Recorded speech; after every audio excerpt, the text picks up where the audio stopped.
Salam dan damai sejahtera beserta kita, Bapak Ibu, saudara-saudari terkasih dimanapun berada. Selamat jumpa kembali dengan saya dari Biro Pastoral Kitab Suci Keuskupan Sibolga dalam pendalaman Kitab Suci pada bulan Kitab Suci Nasional saat ini. Bagaimana kabar Anda semua? Saya yakin kita semua dalam keadaan sehat dan dalam lindungan Tuhan. Saudara-saudari yang terkasih dalam Kristus, sektor yang juga berdampak pandemi COVID-19 kali ini adalah keagamaan juga ikut. Seperti yang kita alami, aktivitas beribadah, khususnya aktivitas liturgi di gereja, dibatasi. Masih ada umat yang berpartisipasi untuk mengikuti ibadat atau perayaan Ekaristi di gereja melalui layar televisi dan streaming atau lewat YouTube.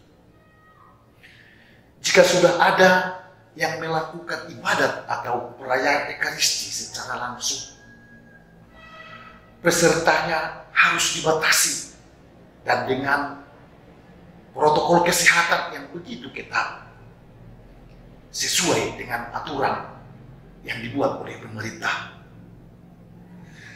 Situasi semacam ini tidak menutup kemungkinan hidup doa dan ibadat umat menjadi suam-suam kuku, seperti jemaat di Laodikia yang akan kita dengar nanti dalam bacaan kitab Wahyu.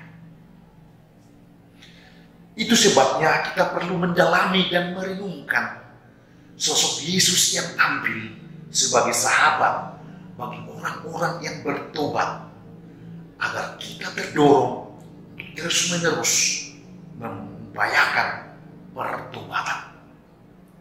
Sebelum mendengar sabda Tuhan, mari kita awali dengan doa. Dalam nama Bapa dan Putra dan Roh Kudus. Amin. Kami bersyukur kepadamu ya Tuhan atas perlindungan-Mu dalam perjumpaan kami kali ini. Engkau menghendaki agar kami membaharui hidup kami, agar kami sungguh-sungguh beriman kepadamu dan menyerahkan diri seutuhnya kepadamu. Semoga lewat permenungan sabda kami semakin disadarkan agar sungguh-sungguh mengimani Dikau sebagai Tuhan dan penolong kami. Sebab kalau Tuhan yang berkuasa, kini dan sepanjang segala masa. Amin. Saudara-saudari yang terkasih, dalam pertemuan keempat dan terakhir ini, kita diajak untuk merenungkan subtema Yesus sahabat bagi mereka yang bertobat. Dengan merenungkan dan mencari pesan dari kitab Wahyu bab 3 ayat 14 sampai ayat 22 yang memuat surat Yohanes kepada jemaat Laodikia. Surat ini kurang lebih relevan dengan situasi gereja dan masyarakat kita saat ini. Karena pandemi, sebagian umat Katolik bisa jadi mulai kehilangan semangat untuk menjadi murid dan saksi Kristus. Demikian pula halnya dengan jemaat Laodikia dalam kitab Wahyu yang tergoda untuk menjalani kehidupan sebagai murid Kristus secara suam-suam kuku.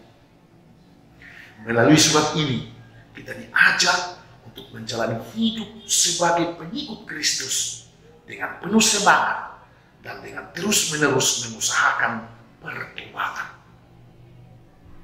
Mari kita undang Tuhan, kita hadirkan Tuhan dalam diri kita. Kita akan membaca dan mendengarkan sabda-Nya.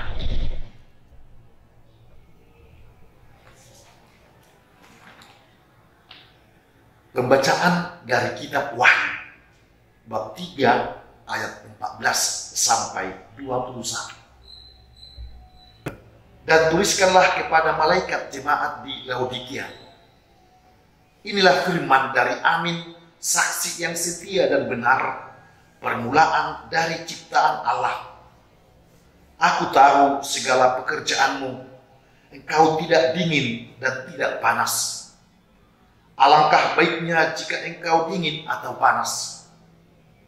Jadi karena engkau suam-suam kuku dan tidak dingin atau panas, aku akan memuntahkan engkau dari mulutku. Karena engkau berkata, aku kaya dan aku telah memperkayakan diri dan aku tidak kekurangan apa-apa, dan karena engkau tidak tahu bahwa engkau melarat dan malang, miskin, buta, dan telanjang, maka aku menasihatkan engkau supaya engkau membeli daripadaku emas yang telah dimurnikan dalam api, agar engkau menjadi kaya, dan juga pakaian putih, supaya engkau memakainya, agar jangan kelihatan ketelanjanganmu yang memalukan, dan lagi minyak untuk matamu, supaya engkau dapat melihat. Barang siapa aku kasihi, ia kutegur dan kuhajar. Sebab itu, relakanlah hatimu dan bertobatlah. Lihat, aku berdiri di muka pintu dan mengetok. Jikalau ada orang yang mendengar suaraku dan membukakan pintu, aku akan masuk mendapatinya, dan aku makan bersama-sama dengan dia, dan dia bersama-sama dengan aku. Barang siapa menang, ia akan kududukkan bersama-sama dengan aku di atas tahtaku, sebagaimana aku pun telah menang dan duduk bersama-sama dengan Bapakku di atas tahtanya.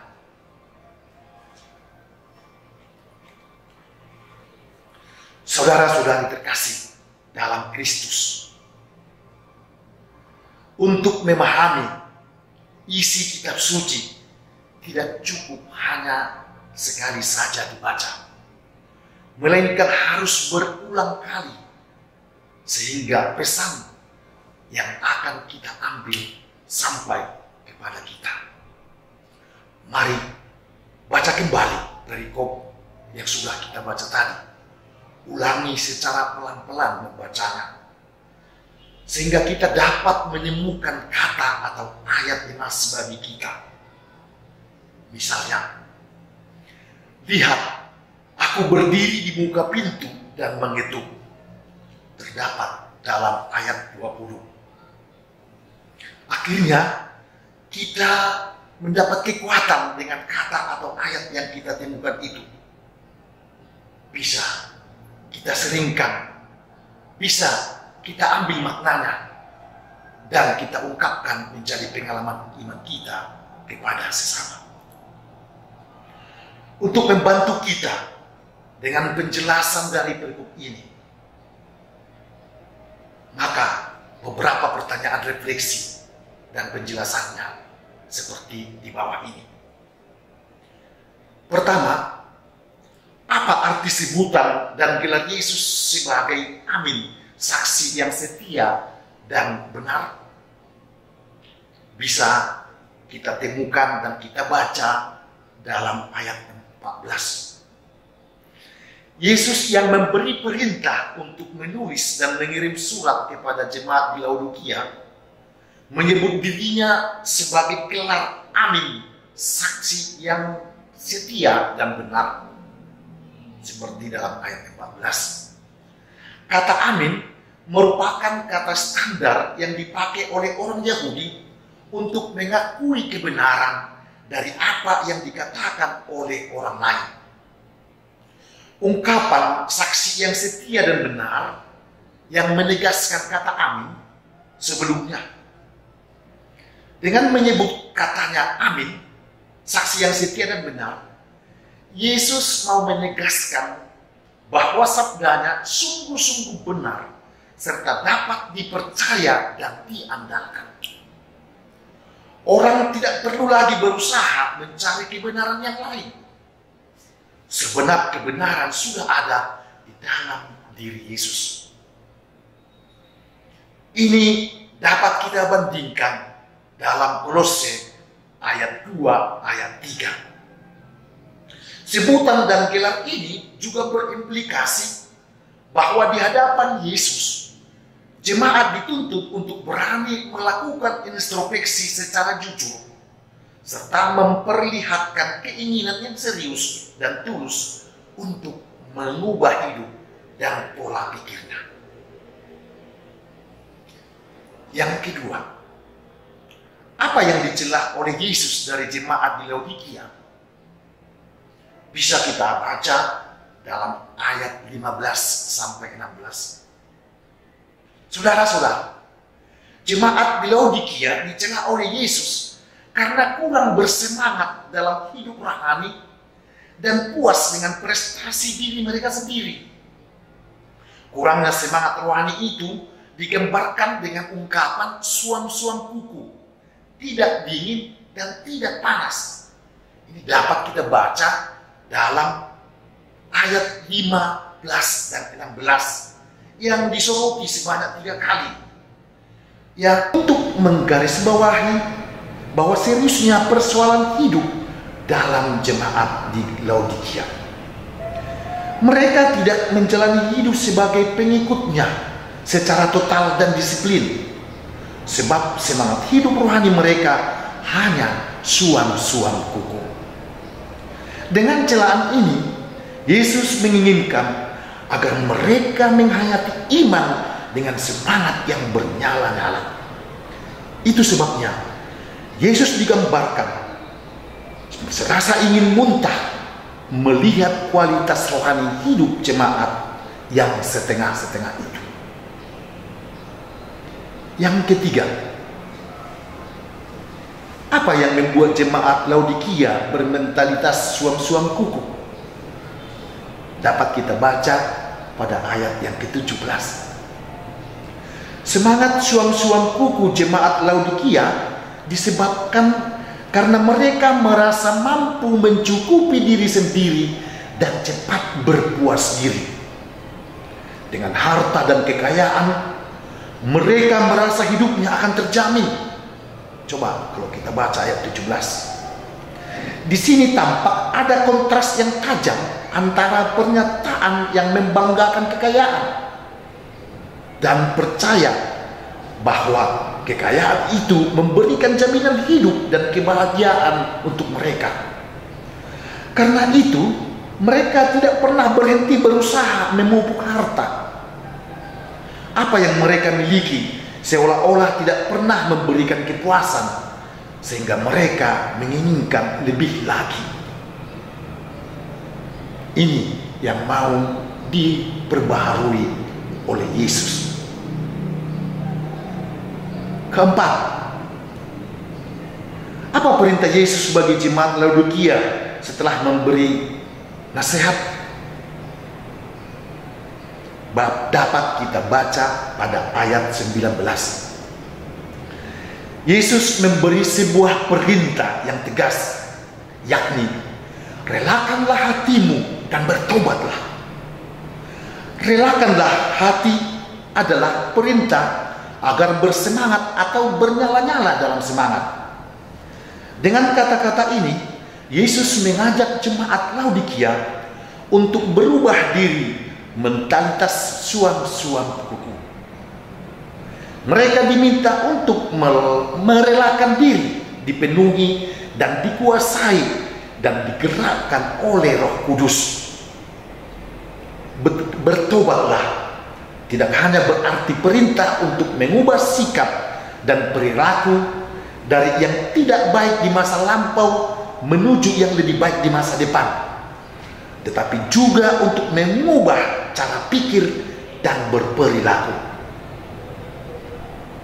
Orang berperilaku mengakui kesalahan di masa lampau atau sekarang, setelah itu memiliki niat, rencana, dan strategi untuk tepat memperbaikinya di masa depan. Perubahan dan sikap serta perilaku yang harus didasari oleh perubahan cara berpikir dan cara pandang. Dengan kedua perintah ini, jemaat Laodikia diajak untuk mengubah cara berpikir mereka tentang kekayaan dan rasa percaya diri mereka yang berlebihan. Saudara-saudara yang terkasih dalam Kristus, kiranya penyegasan ini dapat membantu kita berefleksi atas kekayaan dan atas kenyataan hidup kita sehari-hari.